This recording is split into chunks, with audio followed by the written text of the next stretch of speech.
Amazon a explosé de 35% en un an. Avec l'essor du cloud, de la publicité digitale et de l'IA, certains pensent que ce n'est que le début. Dans cette vidéo, on va voir ensemble si Amazon est encore une action à acheter en 2025, en analysant son secteur, ses finances et son futur potentiel. Amazon est un géant absolu du commerce en ligne. Rien qu'aux États-Unis, il représente 40% des ventes d'e-commerce, ce qui signifie que sur chaque dollar dépensé en ligne, près de 50 cents vont directement dans les caisses d'Amazon. Mais cette domination ne s'arrête pas aux frontières américaines. À l'échelle mondiale, Amazon capte à lui seul entre 10 et 15% du marché total. Amazon est donc un monstre incontesté du commerce en ligne, avec une domination qui dépasse les frontières des États-Unis. Mais une entreprise peut être un leader sans forcément être un bon investissement. Pour savoir si Amazon vaut encore le coup, il faut regarder ses chiffres en détail. Maintenant qu'on a vu à quel point Amazon domine le marché, regardons si ces chiffres justifient encore une opportunité d'investissement. La première métrique qu'on va regarder, ça va être les revenus. Et on peut voir qu'ils sont passés de 74 milliards à 574 milliards de dollars. C'est une croissance massive, mais bon, qui paraît quand même assez logique au vu de son expansion dans le e-commerce, le cloud et la publicité digitale. La deuxième métrique qu'on va regarder, ça va être les revenus nets, du coup les profits. Et on peut voir que le bénéfice net, enfin le profit, a suivi quand même une trajectoire impressionnante, passant de 274 millions de dollars de bénéfices à 30 milliards en 10 ans.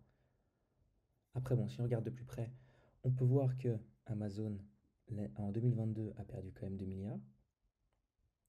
Ce qui là est quand même pas très intéressant. Enfin, d'un point de vue fondamental, c'est pas très intéressant. Mais si on regarde de plus près, on peut voir que c'est quand même exceptionnel. Du coup, oui, il faut prendre ça en compte. Mais on sait que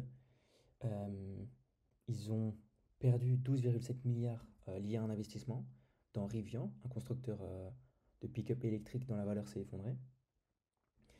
Du coup, ça a aussi joué dans le bénéfice net. La troisième métrique qu'on va regarder, ça va être les actions en circulation. On peut voir qu'ils sont passés de 9,3 milliards à 10,4 milliards de dollars, ce qui est quand même pas ouf, vu que c'est une hausse. Et nous, on n'aime pas trop ça. Pourquoi on n'aime pas ça? Parce que,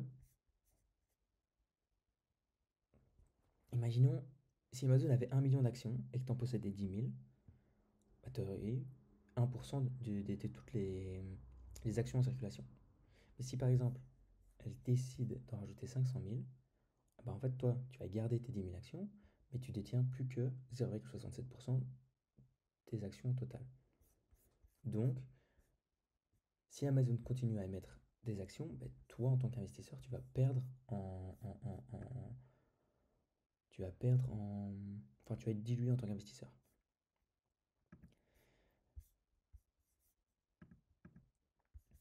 L'avant-dernière métrique qu'on aime bien regarder, ça va être les, les actifs et les passifs.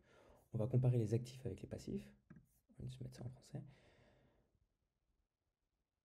Les actifs d'Amazon, en gros, c'est tout ce que Amazon a et peut facilement convertir en cash. On peut voir que c'est à 172 milliards de dollars. Et si on compare aux passifs, du coup les passifs c'est principalement des dettes à court terme, on peut voir que c'est à 164 milliards. Du coup, c'est pas... Enfin, c'est quand même plus haut. Enfin, les actifs sont quand même plus hauts que les passifs. De très peu, mais c'est quand même plus haut. C'est quand même intéressant. La dernière métrique qu'on a bien regardée, ça va être le free cash flow. Et le free cash flow, pourquoi c'est une métrique hyper importante? Parce que c'est une métrique qui est très difficilement manipulable.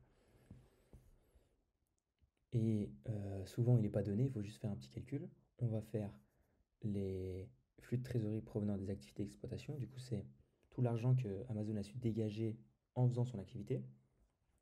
Et on va le soustraire au CAPEX. Et là, on peut voir qu'il est quand même en positif. On va regarder de combien. 6 moins 48 milliards, 123. On peut voir qu'il y a 36 milliards, enfin presque 37 milliards de free cash flow. Et si on compare aux années précédentes, on voit qu'il est aussi en évolution. Du coup, ça c'est un check, un dernier check.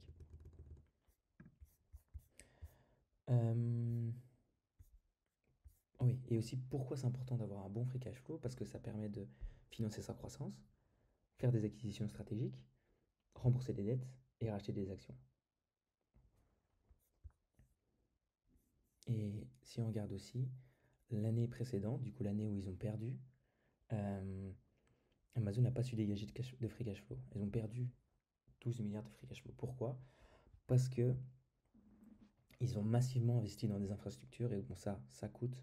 Et c'est pour ça qu'ils n'ont pas su dégager. Mais on peut voir que c'est quand même assez exceptionnel, à part aussi en 2021.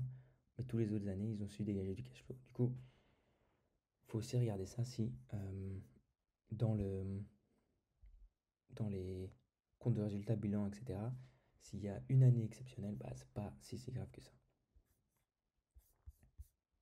Donc, Amazon a quand même des fondamentaux très solides. Ils ont une position dominante dans plusieurs marchés. Mais bon, il y a quelques points de vigilance. La dilution des actionnaires, le free cash flow, bon, qui était négatif, mais qui a su repartir à la hausse, et la perte de 2 milliards l'année passée. Maintenant qu'on a vu les fondamentaux, il faut savoir parler de valorisation. Parce qu'une entreprise peut être excellente, mais tu peux payer trop cher pour quelque chose de bon.